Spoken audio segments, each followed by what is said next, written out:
All right. Well, this is a man. This is I've retaken this video so many times because I'm finding it hard to talk about this. I'm really embarrassed and yeah, it's just a really hard thing to admit that happened to me. Um and I think part of that is because I have a lot of supportive people in my life that have been there for me in a lot of different ways, through a lot of different situations. And for this 3 to 4 years that I was sick with this mysterious disease, they pretty much left me hanging. Um, I didn't know really who to talk to about it. I think I tried a little bit, but it wasn't like, well, no one really was able to like receive it or try to understand. Because I don't think you can't always understand someone, but you can be there for them and like truly listen to them. Um, anyway, I'm making this video because I'm wondering if there's a lot of people who go through an illness and they don't get diagnosed with it. Um, and I just, it, sorry, I'm like really uncomfortable talking about this because I'm not. I talk about it with my girlfriend. Um, she is the most supportive person, um, like, in the world with this stuff, and she'll actually like think about, you can tell like she's listening and she actually um, thinks about it. So, and she supports me in a lot of different ways about this because I haven't fully recovered from what had happened, but the reason why I'm making this video is because I have a feeling there are a lot of people who are going through some sort of physical ailment and they're not diagnosed. And I remember just the shock of not being diagnosed for years and years, but being in so much pain, and just feeling like I was either crazy or that I have like just a disease that no one would be able to identify.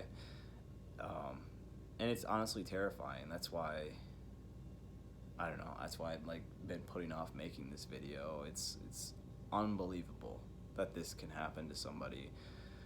Um, and it's really hard to talk about. It's hard to admit. I don't like admitting when people let me down. Um, but I mean, it's just not one of the easier things to talk about. So, like, so about 3 or 4 years ago, I got mononucleosis, which that's the active form of the Epstein-Barr virus, I believe. So basically, you acquire the Epstein-Barr virus, and then it it actually remains in your system supposedly forever. I don't know if there's a way to actually expel this virus, but supposedly it just is always dormant in your system. And mononucleosis is when it's active and causing symptoms. Um, I'm not a doctor, so like, please don't take this as medical advice. So I had that for about 3 weeks, 3 to 4 years ago. And from that point on, I just had crazy amounts of fatigue. Like I got to a point where I was able to function after those three weeks where I had mono. I was able to function after that. But for about 3 to 4 years after that point, I was incredibly fatigued, brain fog, lots of weird pains throughout the body, especially the stomach. And I would have like these random moments where I would like, this didn't happen a lot. I would say this happened five times tops, but it's what I imagine. And it could have been like a seizure. And there was a point I was it's weird. I'm having like flashbacks, but there was a point where I was shaking so bad, that they loaded me onto the ambulance because I could feel that my heart was doing some crazy stuff, and I'm like, oh man, this is going down. So I called 911. They picked me up. They sent an ambulance, and I was shaking so bad. They were like, have you ever had seizures before? Like, is this your first seizure? And I'm like, seizure? Like, is that what this is? This is crazy. So that wasn't a doctor who diagnosed me with like having seizures, but that was a person in an ambulance, and they were asking me if I ever had them before, and I was like, okay, so this is like a legitimate, like, scary thing that's happening. I'm not just crazy. But I think I don't remember a lot that happened after that. I don't know if I might have been in and out of consciousness. I block a lot of this stuff that happened to me out, but I do go to the hospital eventually, and everything was totally fine. So, and I've been to the ER a few times, and each time, it's it seems to be everything's great. Like, there might be one or two things like a little bit weird, but nothing like too crazy. So, anyway, yeah. Sorry, it's like this is like really weird to talk about, and I don't like admitting that it happened. It having to go through that whole time period, it makes me feel like I wasn't strong enough to overcome it. Like, my body wasn't good enough to, you have mono and you get over it. But with further research, I realized that people, the Epstein virus can wreak absolute havoc on people's bodies, and it can be life-threatening for those individuals, which is so scary and so sad.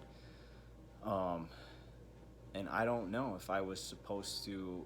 So I'm kind of like on the fence. Like, did my body just suck, and I succumbed to Epstein-Barr virus, or was my body too strong and I was able to like fight it off instead of being hospitalized? Like, I was meant to be hospitalized, but I was lucky enough to be strong enough to overcome it on my own, just over a long period of time. But anyway, so I had to like fight that battle for 3 to 4 years.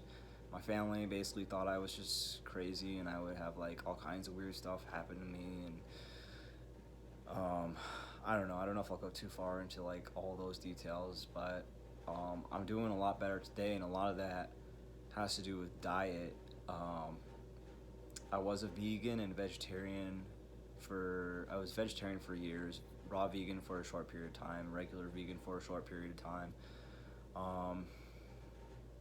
But yeah, these days I'm eating a lot of animal products, and in a way I feel really guilty about that, but in a way it's also saved me, and I wish it wasn't true, sorta. I kind of have that mentality still, but I think if I had continued on the path of eating the way I was, I would not.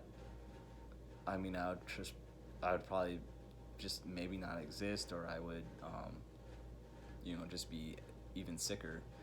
So, man, I didn't mean to make such a depressing video. I just wanted to like share that.